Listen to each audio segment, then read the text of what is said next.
성모 마리아와 성요셉 다음으로 역사상 가장 많은 기적을 행했다고 전해지는 성인이 있습니다. 오늘 우리는 3만 건이 넘는 기적의 주인공 성 샤르벨의 발자취를 따라 머나먼 레바논으로 영적인 순례를 떠나보고자 합니다. 이 놀라운 신앙의 여정을 시작하기에 앞서 잠시 시간을 내어 구독과 좋아요를 눌러주시면 감사하겠습니다. 여러분의 작은 손길 하나가 하느님의 크신 은총이 담긴 이야기를 더 많은 이웃에게 전하는 소중한 도구가 됩니다. 이 영상을 보시는 모든 분의 삶에 주님의 평화와 축복이 가득하기를 진심으로 기도합니다. 성 샤르벨의 이야기는 참으로 기이하게도 그의 삶이 끝난 곳에서 바로 그의 죽음과 함께 시작됩니다. 시간은 1898년의 성탄절로 거슬러 올라갑니다. 레바논의 산중턱에 자리한 성 베드로와 성 바오로 은수처, 이곳에 머물던 한 은수사가 선종했습니다. 멀리 떨어진 그의 모원인 수도원에서는 그의 죽음을 알리는 종소리가 울려 퍼집니다. 몇몇 동료 수도사들은 사르벨 성인의 시신을 들것에 싣고 장례 성가가 울려 퍼지는 가운데 그의 마지막 안식처로 향합니다. 예루살렘아, 내 문을 열어라. 수도원 성당의 중앙, 간소한 탁자 위에 사르벨 성인의 시신이 안치되었습니다. 그날 밤 자정, 엘리야 수사는 평소처럼 성체 앞에 무릎 꿇고 기도하기 위해 성당으로 향했습니다. 그런데 경당에 무릎을 꿇은 그의 눈에 놀라운 광경이 펼쳐졌습니다. 감실에서부터 한 줄기 빛이 뿜어져 나와 탁자 위에 누워있는 사르벨 성인의 얼굴을 환하게 비추고 있었던 것입니다. 그는 즉시 수도원장에게 달려가 이 사실을 알렸지만 원장은 기적을 믿으려 하지 않고 자정이 되었으니 그저 기도 시간을 알리는 종을 치라고 지시할 뿐이었습니다. 결국 사르벨 성인은 다른 모든 수도사들처럼 수도원 옆에 마련된 소박하고 가난한 공동묘지에 묻혔습니다. 당시 그 묘지는 아치형 문을 통해서만 들어갈 수 있는 작은 지하 동굴과 같았습니다. 하지만 기이한 일은 그때부터 본격적으로 시작되었습니다. 몇 주가 지나도록 마을 사람들은 밤마다 사르벨의 무덤에서부터 뿜어져 나오는 신비로운 빛을 계속해서 목격했습니다. 그들은 수도원장에게 달려가 이 사실을 알렸지만 원장은 여전히 회의적이었습니다. 그는 마을 사람들에게 단 한 가지 지시만 내렸습니다. 다음에 또 그 빛을 보거든 허공에 총을 한 발 쏘시오. 그리고 바로 그날 저녁 무장한 4명의 기마병이 지역관리와 함께 수도원에 들이닥쳤습니다. 그들은 도둑을 잡으러 왔다고 말했습니다. 수도원 근처에서 이상한 빛을 보았다는 것이었습니다. 그들이 수도원장과 이야기를 나누던 바로 그 순간 탕 하는 총성이 울려 퍼졌습니다. 무덤 쪽에서 다시 빛이 나타나는 것을 본 마을 사람들이 쏜 신호탄이었습니다. 이제 수도원장도 더 이상 외면할 수 없었습니다. 그는 사람들과 함께 성인의 무덤으로 달려갔고 그곳에서 무덤 위를 맴도는 듯한 영롱한 빛을 자신의 눈으로 직접 확인했습니다. 더 이상 의심의 여지가 없었습니다. 사르벨 성인은 분명 천국에 올랐습니다. 하지만 이야기는 이제부터가 시작입니다. 그의 시신이 도난당하거나 너무 성급하게 대중적인 공경의 대상이 되는 것을 막기 위해 수도원장은 4개월 후 사르벨 성인의 시신을 이장하기로 결정했습니다. 몇몇 수도사들과 함께 묘지로 간 그는 성인의 무덤을 파헤쳤습니다. 무덤 안은 폭우로 인해 진흙탕으로 변해 있었습니다. 그런데 바로 그 진흙탕 한가운데서 첫 번째 기적이 모습을 드러냈습니다. 4개월이 지났음에도 불구하고 성인의 시신이 전혀 썩지 않고 완벽하게 보존되어 있었던 것입니다. 얼굴은 생전의 모습을 그대로 간직했고 피부는 부드러웠으며 수염 한 올까지 완벽하게 남아 있었습니다. 수도사들은 시신을 은밀히 다른 곳으로 옮겨 대중의 눈을 피하려 했습니다. 그러나 두 번째 기적이 이어졌습니다. 성인의 몸에서 피와 물이 섞인 듯한 액체가 계속해서 스며 나왔는데 놀랍게도 그 액체에서는 아름다운 향기가 풍겨 나왔습니다. 하루에 젖은 천을 2장이나 갈아야 할 정도였습니다. 한 수도사는 이 현상을 멈추게 하려고 성인의 시신을 4개월 동안 햇볕에 널어두기까지 했습니다. 하지만 아무 소용이 없었습니다. 액체는 계속해서 흘러나왔습니다. 결국 그들은 시신의 부패를 막기 위해 내부 장기를 제거하기로 결정했지만 놀랍게도 장기들마저 완벽하게 보존된 상태였습니다. 이러한 기이한 현상들은 더 이상 숨길 수 없었습니다. 마을 사람들의 간곡한 요청에 따라 수도원은 마침내 그의 시신을 공개하기로 합니다. 하지만 계속 흐르는 액체 때문에 시신을 눕힐 수가 없어 액체가 아래로 흐를 수 있도록 시신을 세워서 전시해야만 했습니다. 이때부터 성 샤르벨의 기적은 온 세상으로 퍼져나가기 시작했습니다. 수많은 증언들이 쏟아져 나왔고 그의 이름은 침묵의 무덤을 넘어 세상에 알려지게 되었습니다. 그렇습니다. 성 샤르벨의 진짜 삶은 그의 죽음 이후에야 비로소 시작된 것입니다. 그는 생전에 군중 앞에서 설교한 적이 단 한 번도 없었습니다. 단 한 권의 책을 쓴 적도 없으며 지금 여러분이 보고 있는 이 레바논의 산을 평생 떠나본 적도 없습니다. 하지만 오늘날까지도 전 세계 수많은 사람들이 매일같이 그의 이름을 부르며 전구를 청합니다. 과거의 유물로서가 아니라 바로 지금 이 순간에도 기적을 행할 수 있는 살아있는 기도로서 말입니다. 오늘 저는 여러분께 한 거인의 이야기를 들려드리고자 합니다. 침묵 속에 자신을 감추었지만 그 영혼은 불꽃처럼 타올랐던 사람. 세상 사람들에게는 잊혔지만 하늘나라에서는 위대한 거인이었던 사람. 오늘 우리는 레바논의 은수자 성 샤르벨의 마음속으로 들어가 보려 합니다. 성 샤르벨이라는 인물을 이해하기 위해서는 먼저 그를 둘러싼 신비를 이해해야 합니다. 교회 역사에는 위대한 거인으로 불리는 성인들이 있습니다. 파드레 비오 성인, 아시시의 프란치스코 성인, 아빌라의 데레사 성녀와 같은 분들입니다. 우리는 그들의 이름을 부르고 그들을 기리며 그들의 삶의 모든 세세한 부분까지 알고 있습니다.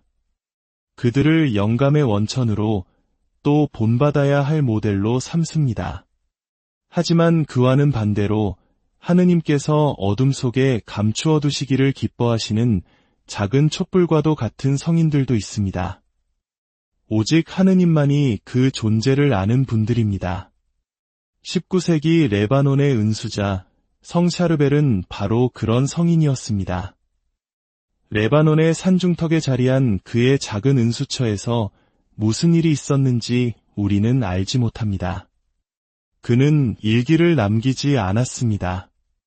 우리는 그의 환시도, 그의 영적 싸움도, 그가 겪었던 유혹도 알지 못합니다. 우리가 아는 유일한 사실은 그가 단식하고, 일하고, 기도하기를 사랑했으며 세상 사람들에게 전혀 알려지지 않은 사람이었다는 것뿐입니다. 그런데 어떻게 그는 성모 마리아와 성 요셉 다음으로 인류 역사상 가장 많은 기적을 행한 사람이 될 수 있었을까요? 공식적으로 집계된 것만 3만 건이 기적. 눈머니가 눈을 뜨고 앉은뱅이가 걷게 되며 의학적으로 설명할 수 없는 치유가 일어났습니다. 그리고 이 모든 것은 동시대 사람들에게조차 알려지지 않았던 이 레바논의 은수자가 죽은 후에야 비로소 시작되었습니다. 이것이 바로 성 샤르벨의 신비이며 우리가 오늘 탐구해볼 하느님의 신비 그 자체입니다. 성 샤르벨은 1828년 레바논 북동부 해발 1800m에 위치한 작은 산골 마을에서 태어났습니다. 가난하고 미천했지만 사랑이 넘치는 가정, 5남매 중 막내였습니다. 그의 본명은 유세프 마클루프였습니다. 그러나 그의 어린 시절은 순탄치 않았습니다. 3살 때 아버지를 여의면서 이른 나이의 슬픔과 고통, 십자가의 의미를 배우게 됩니다. 그는 소를 돌보기 위해 산으로 보내졌고 그곳에서 어머니와 은수자였던 두 외삼촌의 신앙적 가르침 속에서 하느님을 향한 사랑을 키워나갔습니다. 그는 종종 바위를 깎아 만든 작은 성모 동굴에 홀로 들어가 기도에 잠기곤 했습니다.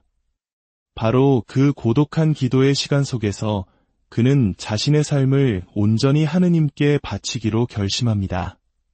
당시 레바논은 오스만 제국의 변방에 위치한 작은 나라로 이미 긴장과 갈등이 끊이지 않는 땅이었습니다. 바다와 산 사이에 끼어 분쟁에 시달리면서도 중동 지역에서 마지막까지 남은 그리스도교의 보루 중 하나였습니다. 바로 그 고지대에서 교회는 숨어서 끈질기게 그리고 충실하게 살아남았습니다. 피와 기도로 물든 바로 그 땅에서 성 샤르벨과 그의 신앙이 태어난 것입니다. 그의 어머니는 그가 결혼하기를 원했지만 그는 다른 꿈을 꾸고 있었습니다. 23살 되던 해 그는 아무에게도 알리지 않고 집을 떠나 수도원으로 향합니다. 세상의 그 어떤 것도 채울 수 없었던 하느님을 향한 갈증에 이끌려 안나야의 성마론 수도원으로 들어간 것입니다. 그리고 그는 다시는 돌아오지 않았습니다. 여기서 잠시 멈춰 우리는 성 샤르벨을 이해하기 위해 반드시 알아야 할 것이 있습니다. 바로 그를 낳고 기른 영적인 어머니 마로나이트 교회입니다. 성 샤르벨은 레바논 출신이며 그의 교회는 수호성인인 성마론의 이름을 딴 마로나이트 교회입니다. 많은 분들이 가톨릭 교회하면 로마를 중심으로 한 서방 교회를 떠올리시지만 가톨릭이라는 말 자체가 보편적이라는 뜻을 지니듯 교회는 단 하나의 모습만을 가지고 있지 않습니다. 하나의 신앙, 하나의 세례, 하나의 마음이 있지만 그 안에는 여러 얼굴, 여러 언어, 여러 전례가 존재합니다. 우리가 익숙한 로마 전례는 그 거대한 나무의 한 가지일 뿐입니다. 그 외에도 콥트 전례, 칼데아 전례, 멜키트 전례, 그리고 성 샤르벨이 속한 마로나이트 전례가 있습니다. 그리고 각각의 전례는 우리 주 예수 그리스도를 통해 성부 하느님께 드리는 유일한 찬미 안에서 자신만의 고유한 풍요로움과 특성을 더합니다. 성 샤르벨이 속한 마로나이트 전례는 시리아 전통에 그 뿌리를 두고 있으며 예수님께서 사용하셨던 아람어와 가까운 시리아어를 사용합니다. 이 전통은 4세기경 금욕과 가난 속에서 살며 수많은 기적을 행했던 은수자 성 마론에게서 시작되었습니다. 이러한 모습은 조선시대의 혹독한 박해 속에서도 신앙을 지켜냈던 우리 한국 천주교회의 초기 역사를 떠올리게 합니다. 마로나이트 신자들은 수세기 동안 적대적인 환경 속에서도 복음과 교황에 대한 절대적인 충실함을 지켜왔습니다. 다른 일부 동방 교회들과는 달리 그들은 결코 로마와의 일치를 저버리지 않았습니다. 고통받았지만 굳건히 버텨냈습니다. 성 샤르벨은 바로 이 살아있는 전통의 상속자입니다. 그는 동방의 사제이자 수도사, 은수자이면서 동시에 온전한 가톨릭 신자였습니다. 그는 동방과 서방, 두 세계를 잇는 다리와도 같은 존재였습니다. 그는 자신의 겸손함 안에 뿌리 깊고 상처 입었지만 여전히 굳건히 서 있는 고대 교회의 영혼을 품고 있었습니다. 유세프 마클루프가 수도원에 입회하여 사르벨이라는 이름을 받은 것은 바로 안티오키아 교회의 시리아 순교자를 기리기 위함이었습니다. 그는 수도원에서 16년 동안 공동체 생활을 하며 순명과 침묵, 그리고 기도를 배웠습니다. 그는 가르치거나 설교하지 않았습니다. 그저 기도하고 봉사하고 자신의 소임을 다했습니다. 소리 없이 빛을 발했습니다. 동료 수사들은 그에게서 자신들보다 더 위대한 빛이 머물고 있음을 느꼈지만 그를 대변하는 것은 언제나 그의 침묵이었습니다. 그의 주변에서 조용히 기적들이 일어나기 시작했습니다. 그가 사람들을 끌어당겼지만 결코 스스로를 드러내려 하지 않았습니다. 사르벨의 마음속에는 더 큰 갈증, 더 근본적인 열망, 즉 완전한 고독에 대한 부르심이 자라나고 있었습니다. 그의 삶을 송두리째 바꾼 것은 아주 사소해 보이는 한 사건이었습니다. 어느 날 장난기가 발동한 한 동료 수사가 사르벨의 기름 등잔에 기름 대신 물을 채워 넣었습니다. 그리고는 그의 방에 몰래 등잔을 두고 구석에 숨어 사르벨이 당황하는 모습을 보며 웃을 준비를 하고 있었습니다. 그런데 놀랍게도 등잔에 불이 붙었습니다. 사르벨은 아무 일도 없었다는 듯 평화롭게 기도하고 있었습니다. 그는 심지어 무슨 일이 일어났는지조차 알아차리지 못했습니다. 이 광경을 목격한 동료 수사는 즉시 수도 원장에게 달려갔고 원장은 그제야 하느님의 뜻을 깨달았습니다. 다음 날 아침 수도 원장은 사르벨에게 완전한 고독 속에서 은수자로서 살아갈 것을 허락했습니다. 1875년 그의 나이 47세였습니다. 그는 수도원에서 수백 미터 떨어진 성 베드로와 성 바오로 은수처로 떠났습니다. 그곳에서 사르벨의 삶 중 가장 풍요로운 마지막 23년이 시작됩니다. 그곳에서의 그의 삶은 극도로 단순했습니다. 염소 가죽으로 만든 잠자리, 매일 한 끼의 식사, 그리고 끊임없는 기도와 노동. 그는 하느님과의 완전한 합일 속에서 살았습니다. 그의 침묵은 어떤 웅변보다도 더 큰 힘을 가졌고 그의 기도는 하늘에 닿았습니다. 시간이 흘러 1950년, 기적이 일어난 지 50년이 넘은 해였습니다.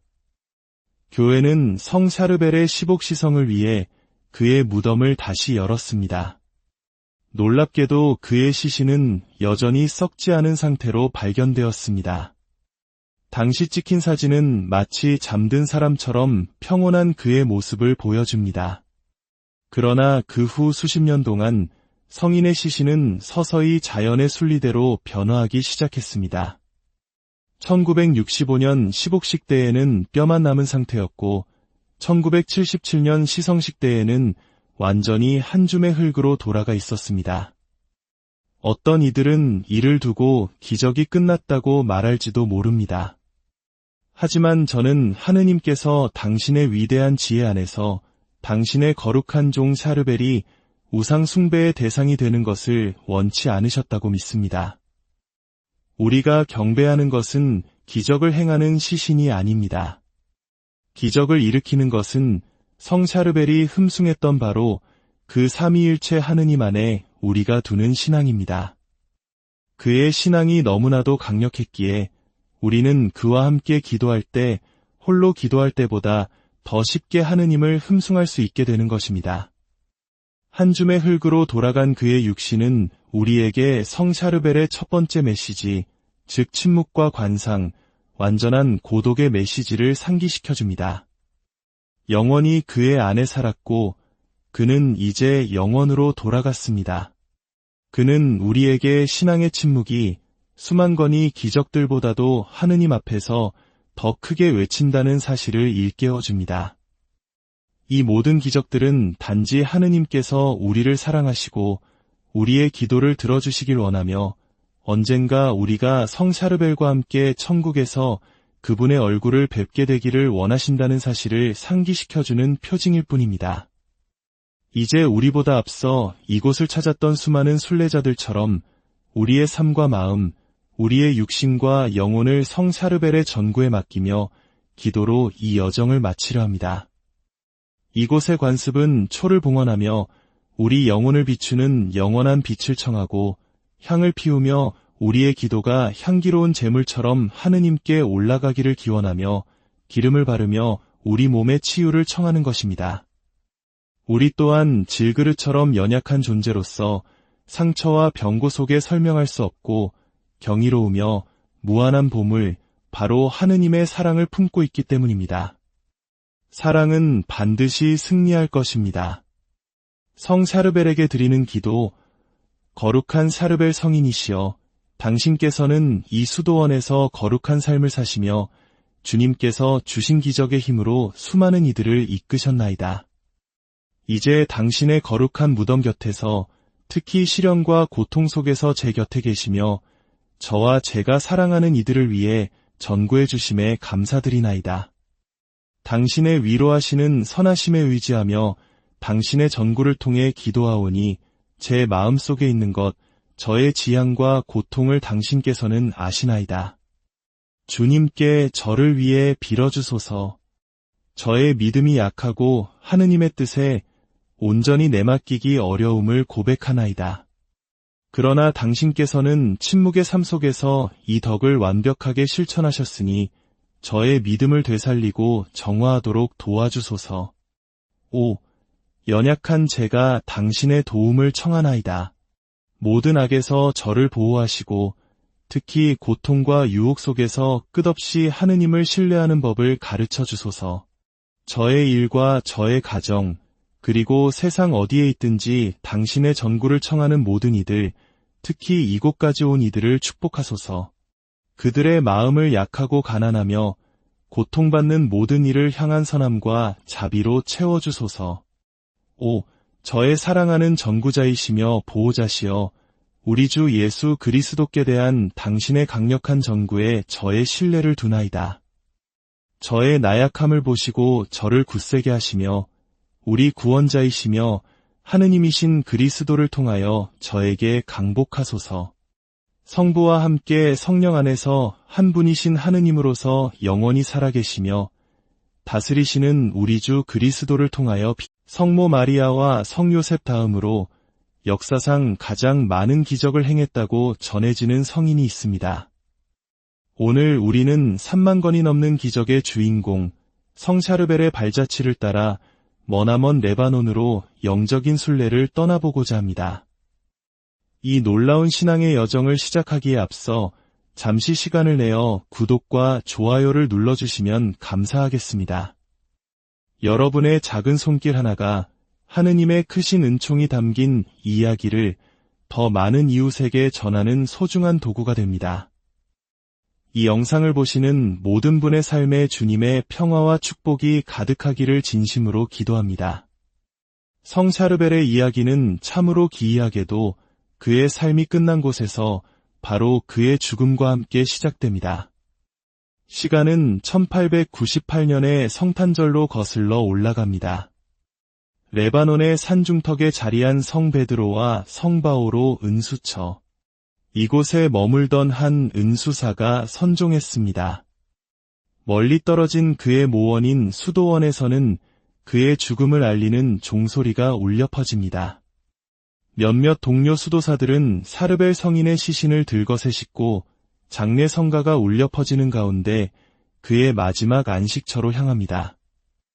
예루살렘아, 내 문을 열어라. 수도원 성당의 중앙, 간소한 탁자 위에 사르벨 성인의 시신이 안치되었습니다. 그날 밤 자정, 엘리야 수사는 평소처럼 성체 앞에 무릎 꿇고 기도하기 위해 성당으로 향했습니다. 그런데 경당에 무릎을 꿇은 그의 눈에 놀라운 광경이 펼쳐졌습니다. 감실에서부터 한 줄기 빛이 뿜어져 나와 탁자 위에 누워있는 사르벨 성인의 얼굴을 환하게 비추고 있었던 것입니다. 그는 즉시 수도원장에게 달려가 이 사실을 알렸지만 원장은 기적을 믿으려 하지 않고 자정이 되었으니 그저 기도 시간을 알리는 종을 치라고 지시할 뿐이었습니다. 결국 사르벨 성인은 다른 모든 수도사들처럼 수도원 옆에 마련된 소박하고 가난한 공동묘지에 묻혔습니다. 당시 그 묘지는 아치형 문을 통해서만 들어갈 수 있는 작은 지하 동굴과 같았습니다. 하지만 기이한 일은 그때부터 본격적으로 시작되었습니다. 몇 주가 지나도록 마을 사람들은 밤마다 사르벨의 무덤에서부터 뿜어져 나오는 신비로운 빛을 계속해서 목격했습니다. 그들은 수도원장에게 달려가 이 사실을 알렸지만 원장은 여전히 회의적이었습니다.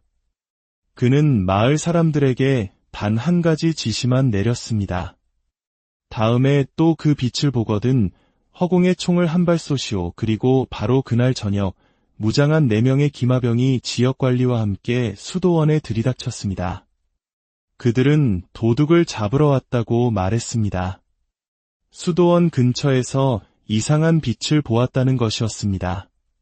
그들이 수도원장과 이야기를 나누던 바로 그 순간 탕 하는 총성이 울려 퍼졌습니다. 무덤 쪽에서 다시 빛이 나타나는 것을 본 마을 사람들이 쏜 신호탄이었습니다. 이제 수도원장도 더 이상 외면할 수 없었습니다. 그는 사람들과 함께 성인의 무덤으로 달려갔고 그곳에서 무덤 위를 맴도는 듯한 영롱한 빛을 자신의 눈으로 직접 확인했습니다. 더 이상 의심의 여지가 없었습니다. 사르벨 성인은 분명 천국에 올랐습니다. 하지만 이야기는 이제부터가 시작입니다. 그의 시신이 도난당하거나 너무 성급하게 대중적인 공경의 대상이 되는 것을 막기 위해 수도원장은 4개월 후 사르벨 성인의 시신을 이장하기로 결정했습니다. 몇몇 수도사들과 함께 묘지로 간 그는 성인의 무덤을 파헤쳤습니다. 무덤 안은 폭우로 인해 진흙탕으로 변해 있었습니다. 그런데 바로 그 진흙탕 한가운데서 첫 번째 기적이 모습을 드러냈습니다. 4개월이 지났음에도 불구하고 성인의 시신이 전혀 썩지 않고 완벽하게 보존되어 있었던 것입니다. 얼굴은 생전의 모습을 그대로 간직했고 피부는 부드러웠으며 수염 한 올까지 완벽하게 남아 있었습니다. 수도사들은 시신을 은밀히 다른 곳으로 옮겨 대중의 눈을 피하려 했습니다. 그러나 두 번째 기적이 이어졌습니다.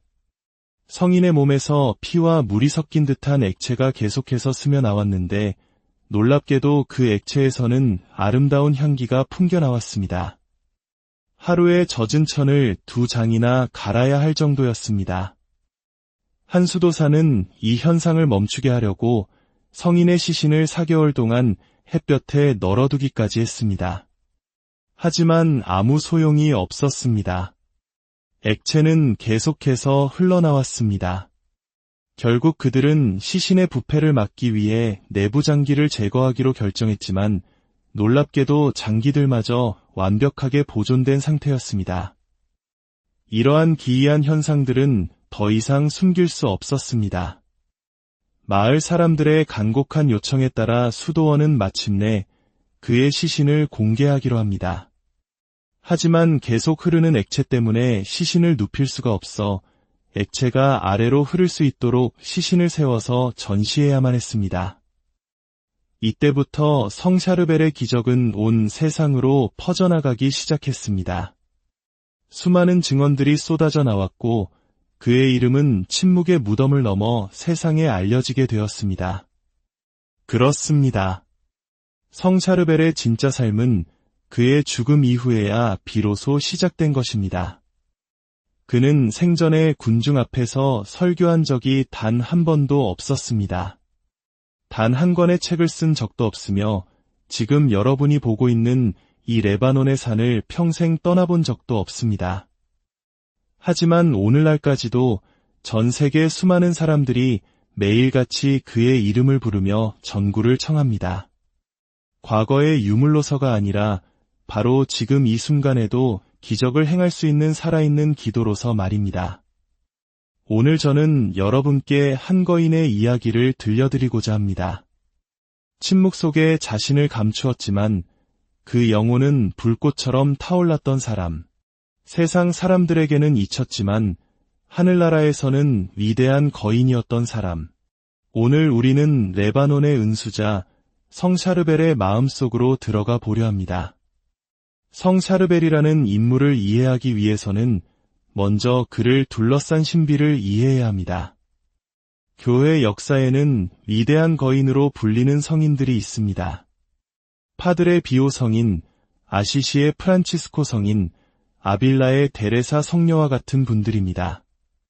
우리는 그들의 이름을 부르고 그들을 기리며 그들의 삶의 모든 세세한 부분까지 알고 있습니다. 그들을 영감의 원천으로 또 본받아야 할 모델로 삼습니다.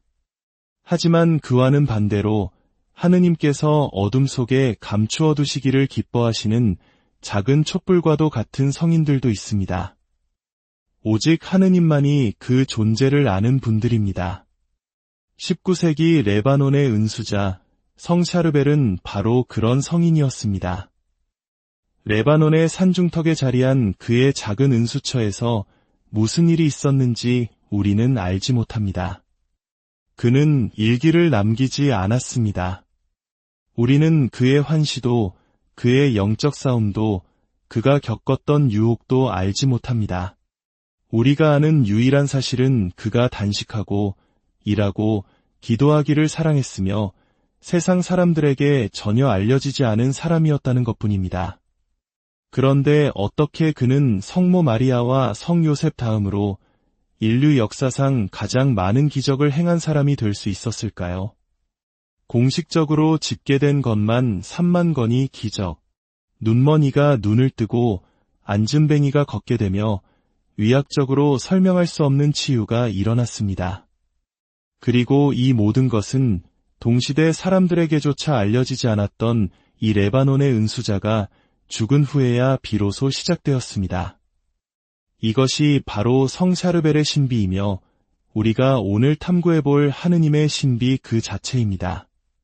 성 샤르벨은 1828년 레바논 북동부 해발 1800m에 위치한 작은 산골 마을에서 태어났습니다. 가난하고 미천했지만 사랑이 넘치는 가정, 5남매 중 막내였습니다. 그의 본명은 유세프 마클루프였습니다. 그러나 그의 어린 시절은 순탄치 않았습니다. 3살 때 아버지를 여의면서 이른 나이의 슬픔과 고통, 십자가의 의미를 배우게 됩니다.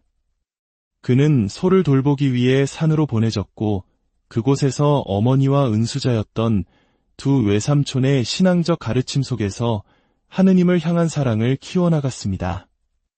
그는 종종 바위를 깎아 만든 작은 성모 동굴에 홀로 들어가 기도에 잠기곤 했습니다. 바로 그 고독한 기도의 시간 속에서 그는 자신의 삶을 온전히 하느님께 바치기로 결심합니다. 당시 레바논은 오스만 제국의 변방에 위치한 작은 나라로 이미 긴장과 갈등이 끊이지 않는 땅이었습니다. 바다와 산 사이에 끼어 분쟁에 시달리면서도 중동 지역에서 마지막까지 남은 그리스도교의 보루 중 하나였습니다. 바로 그 고지대에서 교회는 숨어서 끈질기게 그리고 충실하게 살아남았습니다. 피와 기도로 물든 바로 그 땅에서 성 샤르벨과 그의 신앙이 태어난 것입니다. 그의 어머니는 그가 결혼하기를 원했지만 그는 다른 꿈을 꾸고 있었습니다. 23살 되던 해 그는 아무에게도 알리지 않고 집을 떠나 수도원으로 향합니다. 세상에 그 어떤 것도 채울 수 없었던 하느님을 향한 갈증에 이끌려 안나야의 성마론 수도원으로 들어간 것입니다. 그리고 그는 다시는 돌아오지 않았습니다. 여기서 잠시 멈춰 우리는 성 샤르벨을 이해하기 위해 반드시 알아야 할 것이 있습니다. 바로 그를 낳고 기른 영적인 어머니 마로나이트 교회입니다. 성 샤르벨은 레바논 출신이며 그의 교회는 수호성인인 성마론의 이름을 딴 마로나이트 교회입니다. 많은 분들이 가톨릭 교회하면 로마를 중심으로 한 서방 교회를 떠올리시지만 가톨릭이라는 말 자체가 보편적이라는 뜻을 지니듯 교회는 단 하나의 모습만을 가지고 있지 않습니다.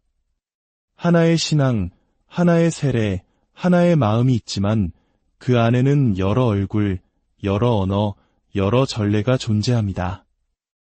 우리가 익숙한 로마 전례는 그 거대한 나무의 한 가지일 뿐입니다. 그 외에도 콥트 전례, 칼데아 전례, 멜키트 전례, 그리고 성 샤르벨이 속한 마로나이트 전례가 있습니다.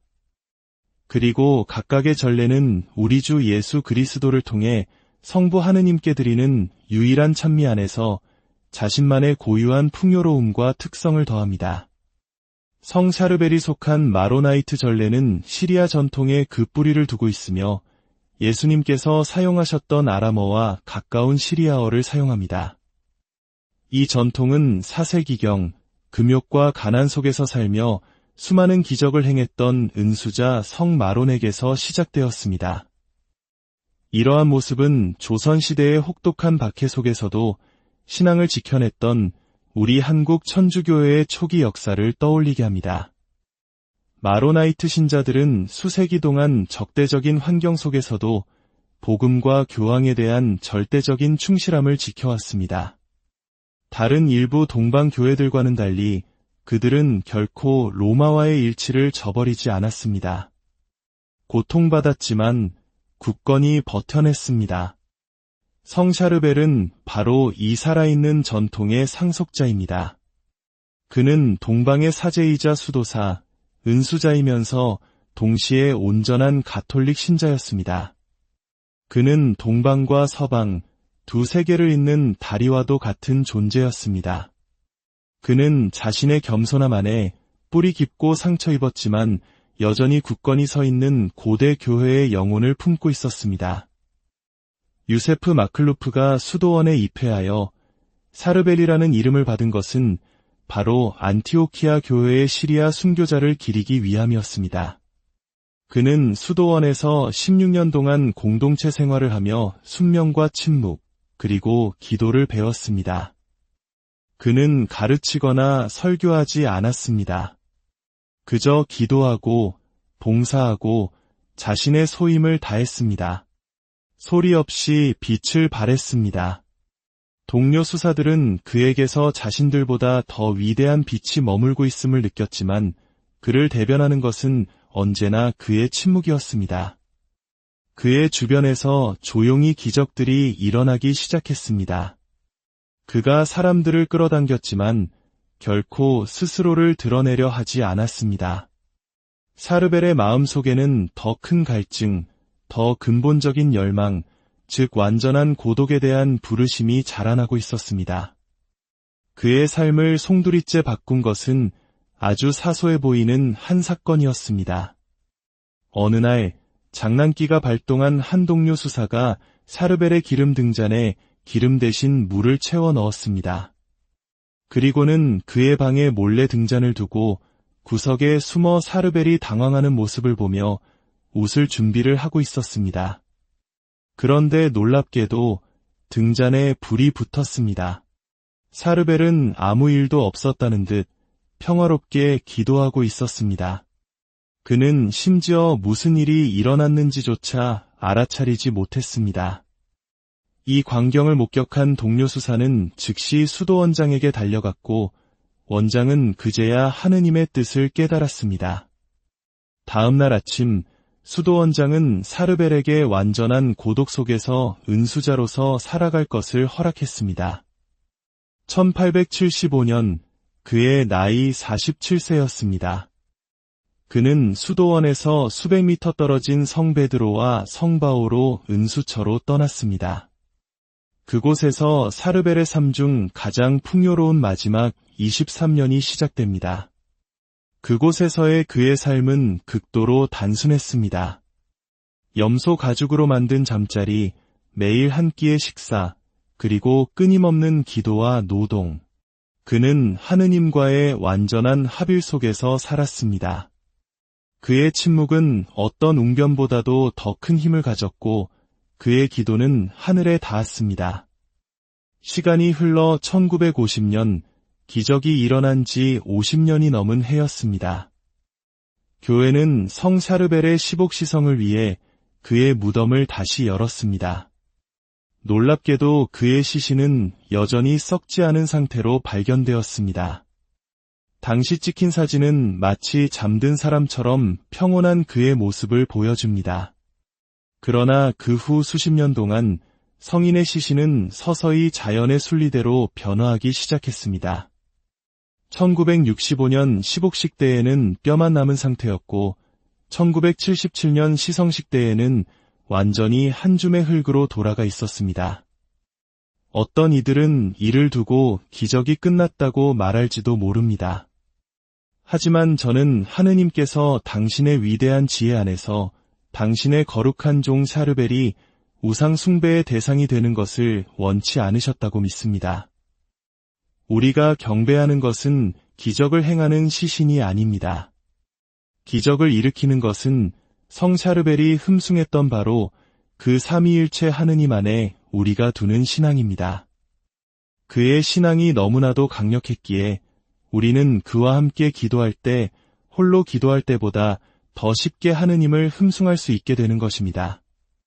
한 줌의 흙으로 돌아간 그의 육신은 우리에게 성 샤르벨의 첫 번째 메시지, 즉 침묵과 관상, 완전한 고독의 메시지를 상기시켜줍니다. 영원히 그의 안에 살았고 그는 이제 영원으로 돌아갔습니다.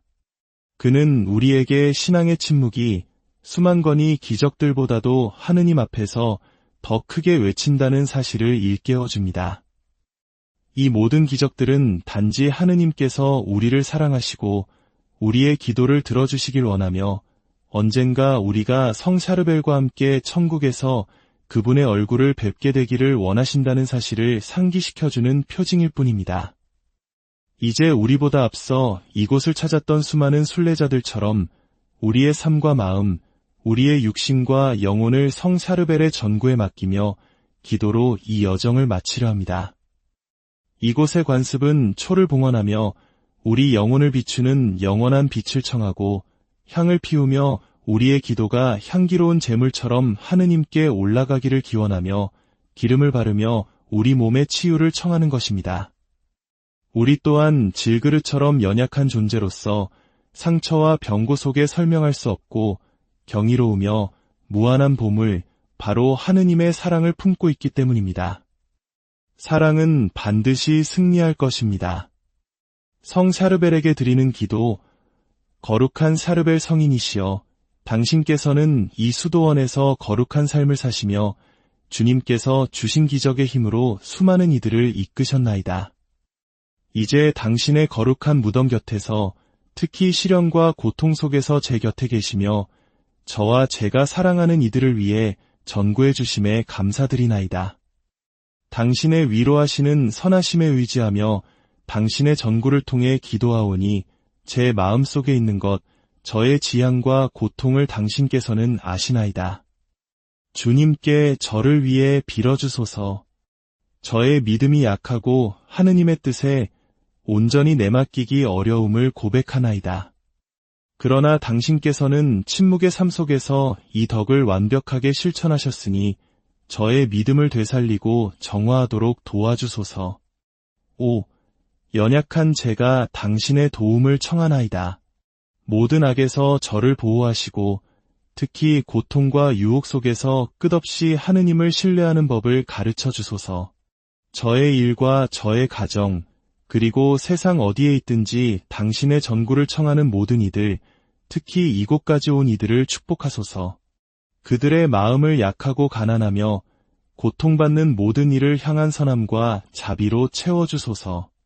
오, 저의 사랑하는 전구자이시며 보호자시여, 우리 주 예수 그리스도께 대한 당신의 강력한 전구에 저의 신뢰를 두나이다.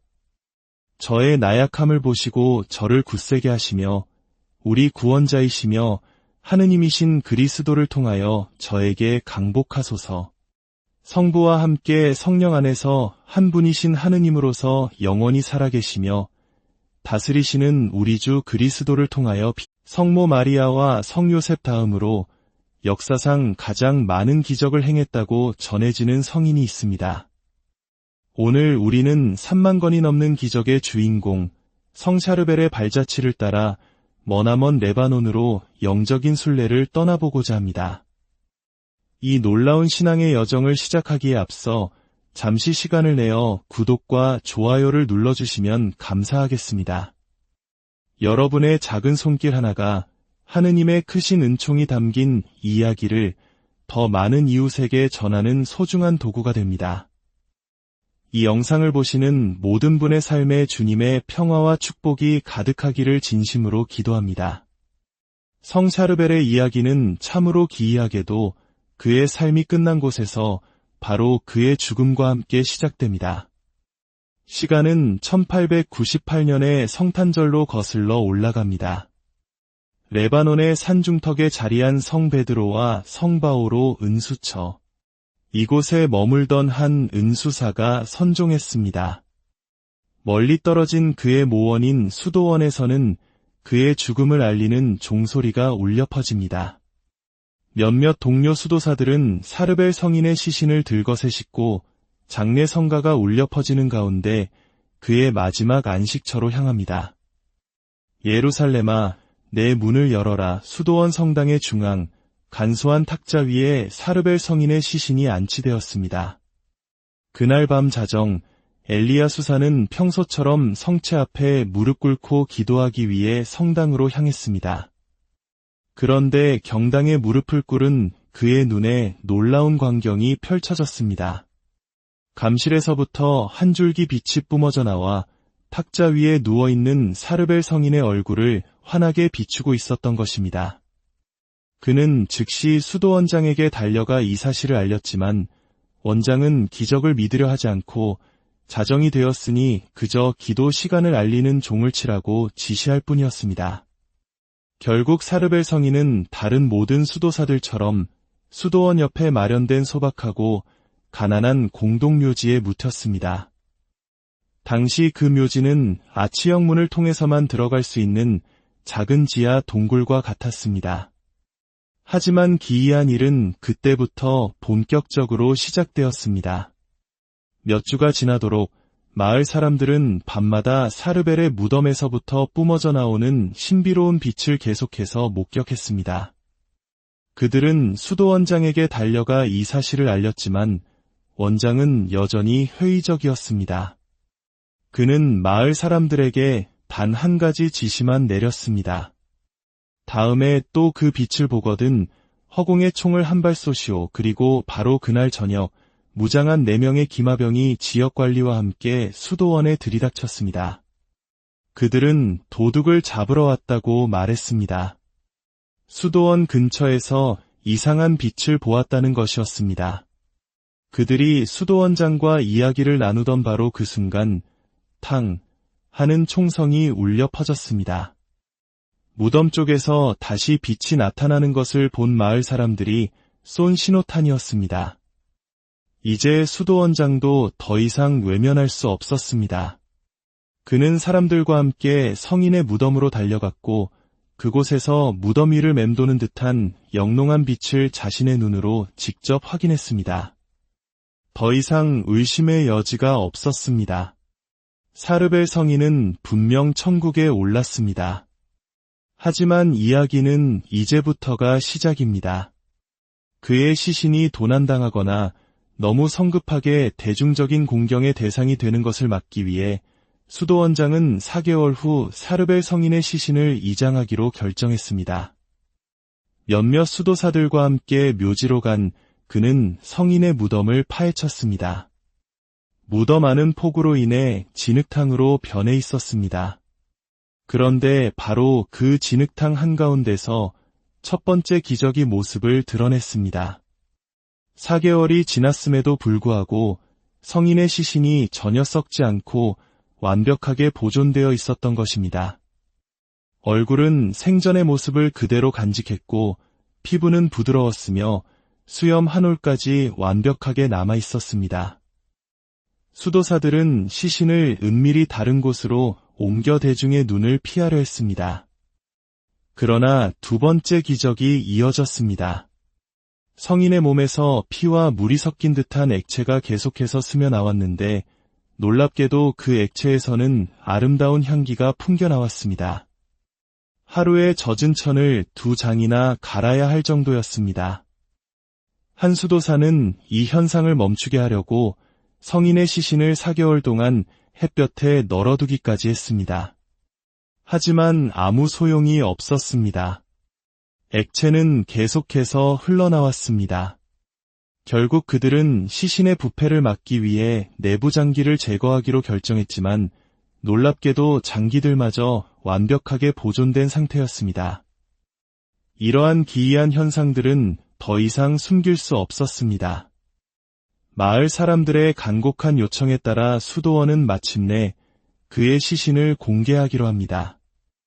하지만 계속 흐르는 액체 때문에 시신을 눕힐 수가 없어 액체가 아래로 흐를 수 있도록 시신을 세워서 전시해야만 했습니다.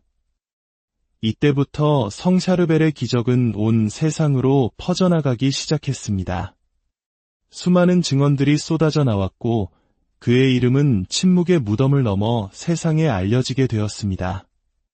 그렇습니다. 성 샤르벨의 진짜 삶은 그의 죽음 이후에야 비로소 시작된 것입니다. 그는 생전에 군중 앞에서 설교한 적이 단 한 번도 없었습니다. 단 한 권의 책을 쓴 적도 없으며 지금 여러분이 보고 있는 이 레바논의 산을 평생 떠나본 적도 없습니다. 하지만 오늘날까지도 전 세계 수많은 사람들이 매일같이 그의 이름을 부르며 전구를 청합니다. 과거의 유물로서가 아니라 바로 지금 이 순간에도 기적을 행할 수 있는 살아있는 기도로서 말입니다. 오늘 저는 여러분께 한 거인의 이야기를 들려드리고자 합니다. 침묵 속에 자신을 감추었지만 그 영혼은 불꽃처럼 타올랐던 사람. 세상 사람들에게는 잊혔지만 하늘나라에서는 위대한 거인이었던 사람. 오늘 우리는 레바논의 은수자 성 샤르벨의 마음속으로 들어가 보려 합니다. 성 샤르벨이라는 인물을 이해하기 위해서는 먼저 그를 둘러싼 신비를 이해해야 합니다. 교회 역사에는 위대한 거인으로 불리는 성인들이 있습니다. 파드레 비오 성인, 아시시의 프란치스코 성인, 아빌라의 데레사 성녀와 같은 분들입니다. 우리는 그들의 이름을 부르고 그들을 기리며 그들의 삶의 모든 세세한 부분까지 알고 있습니다. 그들을 영감의 원천으로 또 본받아야 할 모델로 삼습니다. 하지만 그와는 반대로 하느님께서 어둠 속에 감추어 두시기를 기뻐하시는 작은 촛불과도 같은 성인들도 있습니다. 오직 하느님만이 그 존재를 아는 분들입니다. 19세기 레바논의 은수자 성 샤르벨은 바로 그런 성인이었습니다. 레바논의 산중턱에 자리한 그의 작은 은수처에서 무슨 일이 있었는지 우리는 알지 못합니다. 그는 일기를 남기지 않았습니다. 우리는 그의 환시도, 그의 영적 싸움도, 그가 겪었던 유혹도 알지 못합니다. 우리가 아는 유일한 사실은 그가 단식하고, 일하고, 기도하기를 사랑했으며 세상 사람들에게 전혀 알려지지 않은 사람이었다는 것뿐입니다. 그런데 어떻게 그는 성모 마리아와 성 요셉 다음으로 인류 역사상 가장 많은 기적을 행한 사람이 될 수 있었을까요? 공식적으로 집계된 것만 3만 건이 기적. 눈머니가 눈을 뜨고 안진뱅이가 걷게 되며 의학적으로 설명할 수 없는 치유가 일어났습니다. 그리고 이 모든 것은 동시대 사람들에게조차 알려지지 않았던 이 레바논의 은수자가 죽은 후에야 비로소 시작되었습니다. 이것이 바로 성 샤르벨의 신비이며 우리가 오늘 탐구해볼 하느님의 신비 그 자체입니다. 성 샤르벨은 1828년 레바논 북동부 해발 1800m에 위치한 작은 산골 마을에서 태어났습니다.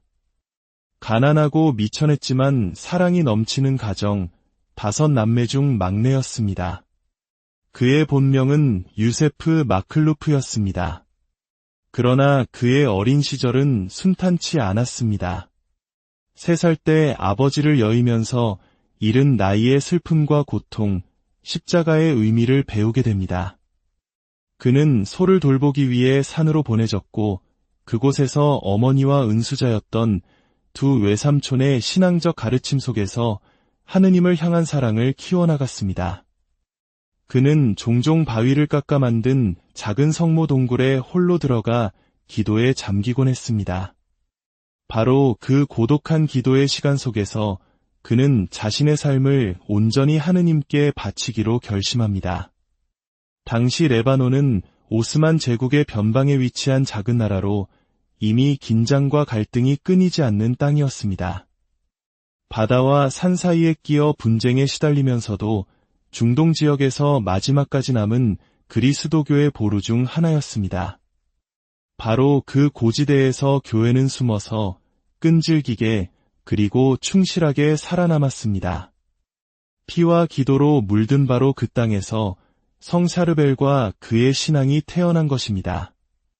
그의 어머니는 그가 결혼하기를 원했지만 그는 다른 꿈을 꾸고 있었습니다. 23살 되던 해 그는 아무에게도 알리지 않고 집을 떠나 수도원으로 향합니다. 세상의 그 어떤 것도 채울 수 없었던 하느님을 향한 갈증에 이끌려 안나야의 성마론 수도원으로 들어간 것입니다. 그리고 그는 다시는 돌아오지 않았습니다. 여기서 잠시 멈춰 우리는 성 샤르벨을 이해하기 위해 반드시 알아야 할 것이 있습니다. 바로 그를 낳고 기른 영적인 어머니 마로나이트 교회입니다. 성 샤르벨은 레바논 출신이며 그의 교회는 수호성인인 성마론의 이름을 딴 마로나이트 교회입니다. 많은 분들이 가톨릭 교회하면 로마를 중심으로 한 서방 교회를 떠올리시지만 가톨릭이라는 말 자체가 보편적이라는 뜻을 지니듯 교회는 단 하나의 모습만을 가지고 있지 않습니다. 하나의 신앙, 하나의 세례, 하나의 마음이 있지만 그 안에는 여러 얼굴, 여러 언어, 여러 전례가 존재합니다. 우리가 익숙한 로마 전례는 그 거대한 나무의 한 가지일 뿐입니다. 그 외에도 콥트 전례, 칼데아 전례, 멜키트 전례, 그리고 성 샤르벨이 속한 마로나이트 전례가 있습니다. 그리고 각각의 전례는 우리 주 예수 그리스도를 통해 성부 하느님께 드리는 유일한 찬미 안에서 자신만의 고유한 풍요로움과 특성을 더합니다. 성 샤르벨이 속한 마로나이트 전례는 시리아 전통에 그 뿌리를 두고 있으며 예수님께서 사용하셨던 아람어와 가까운 시리아어를 사용합니다. 이 전통은 4세기경 금욕과 가난 속에서 살며 수많은 기적을 행했던 은수자 성 마론에게서 시작되었습니다. 이러한 모습은 조선시대의 혹독한 박해 속에서도 신앙을 지켜냈던 우리 한국 천주교회의 초기 역사를 떠올리게 합니다. 마로나이트 신자들은 수세기 동안 적대적인 환경 속에서도 복음과 교황에 대한 절대적인 충실함을 지켜왔습니다. 다른 일부 동방 교회들과는 달리 그들은 결코 로마와의 일치를 저버리지 않았습니다. 고통받았지만 굳건히 버텨냈습니다. 성 샤르벨은 바로 이 살아있는 전통의 상속자입니다. 그는 동방의 사제이자 수도사, 은수자이면서 동시에 온전한 가톨릭 신자였습니다. 그는 동방과 서방, 두 세계를 잇는 다리와도 같은 존재였습니다. 그는 자신의 겸손함 안에 뿌리 깊고 상처 입었지만 여전히 굳건히 서 있는 고대 교회의 영혼을 품고 있었습니다. 유세프 마클루프가 수도원에 입회하여 사르벨이라는 이름을 받은 것은 바로 안티오키아 교회의 시리아 순교자를 기리기 위함이었습니다. 그는 수도원에서 16년 동안 공동체 생활을 하며 순명과 침묵, 그리고 기도를 배웠습니다. 그는 가르치거나 설교하지 않았습니다. 그저 기도하고 봉사하고 자신의 소임을 다했습니다. 소리 없이 빛을 발했습니다. 동료 수사들은 그에게서 자신들보다 더 위대한 빛이 머물고 있음을 느꼈지만 그를 대변하는 것은 언제나 그의 침묵이었습니다. 그의 주변에서 조용히 기적들이 일어나기 시작했습니다. 그가 사람들을 끌어당겼지만 결코 스스로를 드러내려 하지 않았습니다. 사르벨의 마음속에는 더 큰 갈증, 더 근본적인 열망, 즉 완전한 고독에 대한 부르심이 자라나고 있었습니다. 그의 삶을 송두리째 바꾼 것은 아주 사소해 보이는 한 사건이었습니다. 어느 날 장난기가 발동한 한 동료 수사가 사르벨의 기름 등잔에 기름 대신 물을 채워 넣었습니다. 그리고는 그의 방에 몰래 등잔을 두고 구석에 숨어 사르벨이 당황하는 모습을 보며 웃을 준비를 하고 있었습니다. 그런데 놀랍게도 등잔에 불이 붙었습니다. 사르벨은 아무 일도 없었다는 듯 평화롭게 기도하고 있었습니다. 그는 심지어 무슨 일이 일어났는지조차 알아차리지 못했습니다.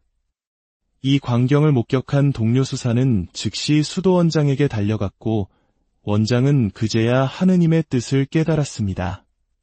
다음 날 아침 수도 원장은